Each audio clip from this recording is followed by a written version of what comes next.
भारतीय काव्य शास्त्र के विभिन्न सिद्धांतों में ध्वनि सिद्धांत सर्वाधिक महत्वपूर्ण एवं व्यापक है। ध्वनि सिद्धांत की प्रेरणा वैयाकरणों के स्फोटवाद से मानी जाती है। ध्वनि सिद्धांत का प्रतिपादन बुक में विशेष रूप से किया गया है।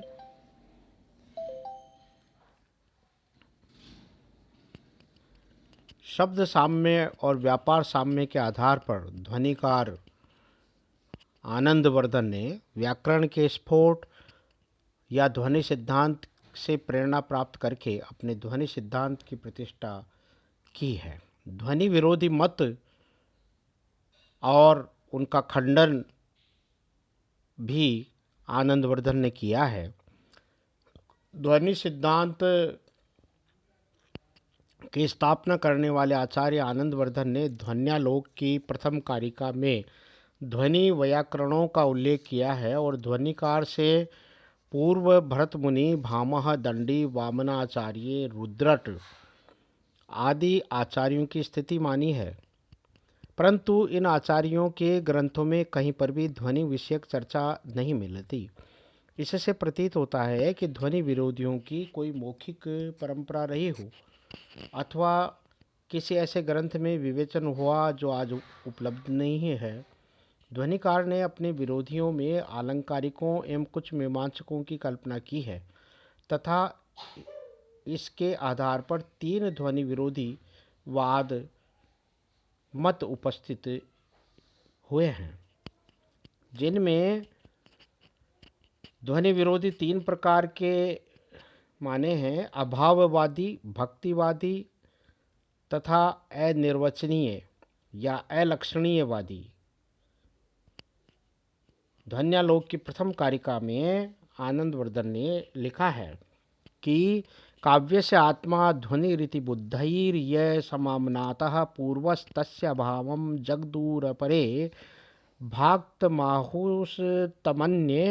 केचित् वाचां स्थित भविषये तत्त्वमुचुस्तदीयं तेन ब्रह्म सहृदयमनः प्रीतये तत्स्वरूपम्। तो इनका मत और उनका खंडन आनंदवर्धन ने किया है। उसके पश्चात भारतीय काव्य शास्त्र में ध्वनि सिद्धांत के प्रतिष्ठापक आचार्य के रूप में आनंदवर्धन का स्थान अप्रतिम है। आनंदवर्धन ने ध्वन्यालोक में जिस प्रौढ़ता से इस सिद्धांत का प्रतिपादन किया, उसकी ही सशक्त व्याख्या अभिनव गुप्त ने ध्वन्यालोक की लोचन टीका में किया है। आनंदवर्धन ने ध्वन्यालोक के प्रारंभ में पूर्ववर्ती विरोधी मतों का उल्लेख करते हुए भूमिका रूप में बतलाया है कि सहृदयों के हृदय में जो अर्थ अतीव श्लाघ्य है वह सर्वप्रथम वाच्य और प्रतीयमान रूप में दो प्रकार का होता है। इनमें उपमा आदि अलंकारों तथा गुणों के रूप में प्रसिद्ध वाच्य तो नींव के समान है तथा उसके ऊपर भव्य प्रासाद की तरह प्रतीयमान अर्थ है। वही प्रतीयमान अर्थ महाकवियों की वाणी में काव्यात्म तत्व के रूप में भाषित होता है। प्रतीयमानं पुनरन्यदेव वस्त्वस्ति वाणीषु महाकवीनां यत्तत् प्रसिद्धाव्यतिरिक्तं विभाति लावण्यमिवांगनासु। अर्थात प्रतीयमानार्थ कुछ और ही चीज है जो रमणियों के प्रसिद्ध मुख, नेत्र, श्रोत्र, नासिका आदि अवयवों से भिन्न उनके लावण्य के समान महाकवियों की सूक्तियों में वाच्य अर्थ से अलग ही भाषित होता है। इस प्रकार आचार्य आनंदवर्धन ने प्रतीयमान अर्थ को अतीव स्वादु, चर्वणीय, सरस और प्रतिभाजन्य बताया है। जैसे स्त्रियों में सभी अवयव लगभग समान होते हैं, परंतु लावण्य कोई विशिष्ट आकर्षण रखने वाला सभी में समान नहीं होता है।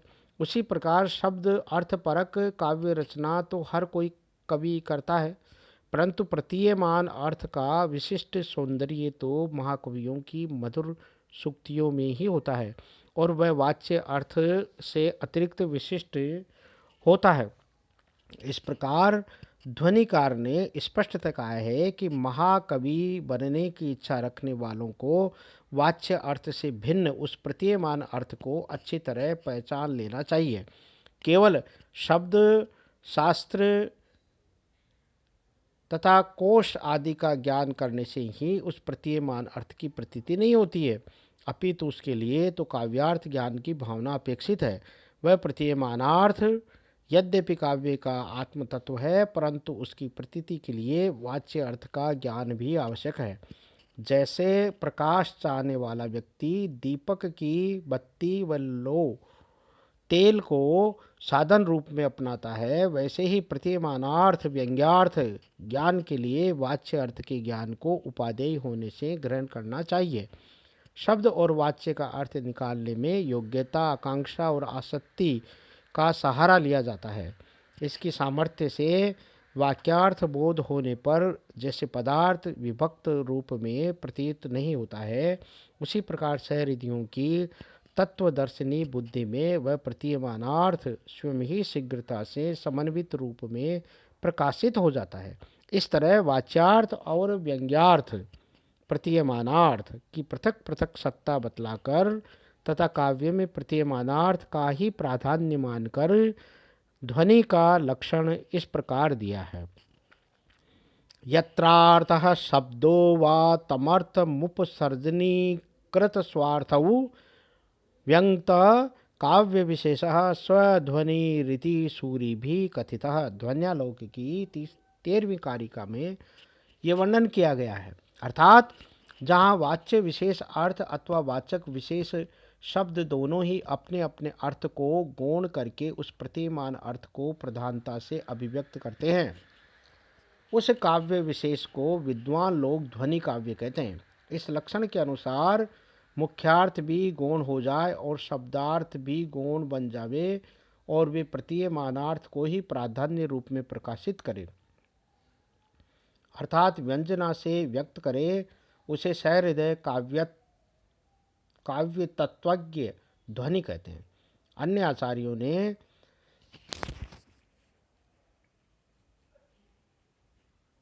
इसे ही उत्तमोत्तम या उत्तम काव्य के रूप में अभिहित किया है।